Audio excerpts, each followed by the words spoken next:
Can you identify with the problem that I can see here? We've got one spindle, we've got one vise, and this machine is operated by just one man. Now to me, if you want to maximise production in your business and make yourself as efficient as possible, you need to change the way of doing this, and I'm going to show you a solution.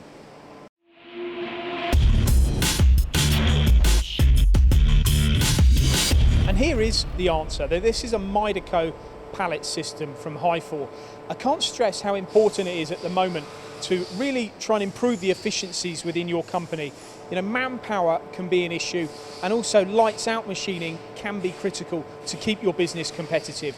And with this Mideco pallet system from Hyfor, you are able to do that. With the machine that we just looked at, for example, this unit could be interfaced to a machining center, and you can not just load one part, you can load dozens of components, whether they be the same components or different components, in order to keep that spindle turning.